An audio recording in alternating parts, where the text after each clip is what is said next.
हे guys, welcome back to my channel. आज आम्हाला एक प्लॅन बनवलेला सक्सेसफुल करायचा आहे। खूप दिवसापासून हा प्लॅन ठरतोय आणि फ्लॉप होतोय। तर बिकॉज हा ढगाळी वातावरण खूप होतंय, असं वाटतंय की पाऊस येतोय की काय, सो त्याच्यामुळे आम्ही ड्रॉप करत होतो। पण आज मात्र एनिवे आज काहीतरी खूप स्पेशल होणार आहे। यस, एकदम पावसाळी वातावरण झालंय, छान हिरवळ पसरली आहे आणि अशातच आम्ही प्लॅन केला आहे एक छोटीशी चुलीवरची पार्टी। आजचा मेनू तर एकदम भारी आहे, गरमागरम चुलीवरची खिचडी, कढी, भजी आणि पापड।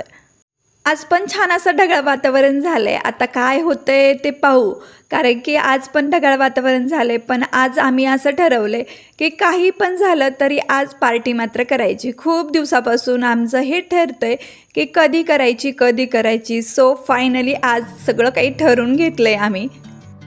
सो चला, आज काय काय होतं आहे ह्या पार्टीमध्ये पूर्ण ब्लॉग पाहायला विसरू नका आणि खरंच खूप भारी होणार आहे, खूप मजा मस्ती होणार आहे। सो हा ब्लॉग पाहायला विसरू नका। सो चला पाहूया। सगळ्या काही बाहेर आलेल्या आहेत, आपली तयारी जोरदार सुरू आहे आणि स्टार्ट पण झालेली आहे। सो चला,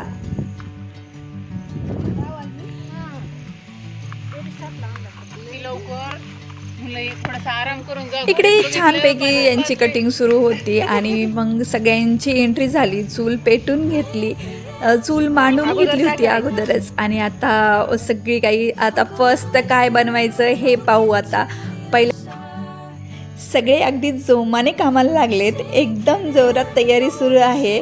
पाऊस येईल की काय अशी सगळ्यांनाच भीती वाटत होती, पण आम्ही म्हटलं जो होगा देखा जाएगा, पार्टी तर होणारच।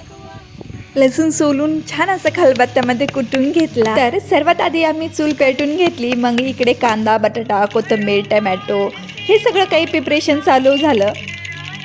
चला आता मेन कुकिंगला सुरुवात करूया। सगळ्यात आधी खलबत्त्यामध्ये लसूण आणि मिरची काढून घेतली, दही आणि बेसन पीठ एकत्र करून बाजूला ठेवलं।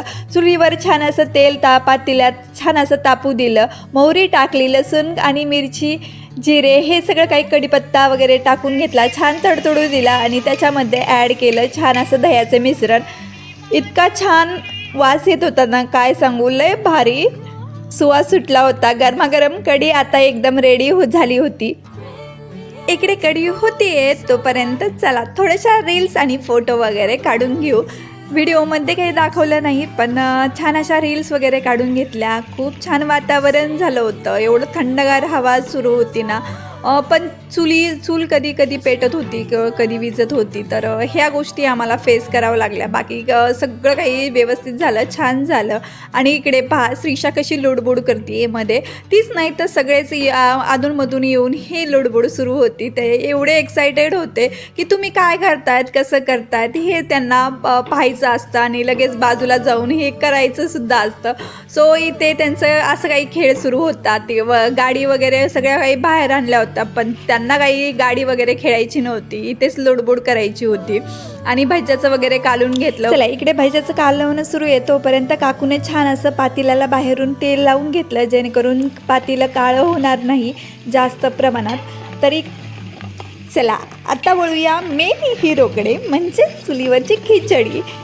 पातेलं ठेवलं चुलीवरती, तेल छान असं गरम होऊ दिलं, त्यानंतर मोहरी तडतडू दिली, मग त्यामध्ये लसूण, कांदा, खडे मसाले, हळद आणि कढीपत्ता घालून छान असं परतून घेतलं। कांद्याचा रंग बदलला की बटाटा आणि घरगुती मसाले वगैरे, पाणी वगैरे टाकून घेतलं, टमॅटो सगळं काही त्यामध्ये ॲड केलं। उकळी येताना जो वास सुटला ना, हो खूप मस्त, एक नंबर वास होता तो। शेवटी तांदूळ वगैरे स्वच्छ धुवून ॲड केले आणि लहान मुलं इकडे पहा खूप छान असं बाहेर खेळत होते। तो नंतर त्यांनी त्रास दिला नाही। मग छान असं खेळणं झाल्यानंतर आम्ही भजीही तळायला घेतले। इकडे लहान मुलांना अगोदर लहान मुलांना वगैरे जेव वगैरे घातलं आणि खरंच खूप खुश होते ही सगळी चिल्लर पार्टी। त्याच्यानंतर जेंट्सला वगैरे बसवलं, एवढं छान थंडगार हवा आणि त्यामध्ये गरमागरम जेवायला खूप भारी वाटत होतं। आणि हा होता आम्ही बनवलेला मेनू। सगळ्यांची जेवणं वगैरे झाली, त्याच्यानंतर आम्ही ही छान असं निवांत जेवणं वगैरे करून घेतली। तर कमेंटमध्ये मला नक्की सांगा कसा होता ब्लॉग। बाय।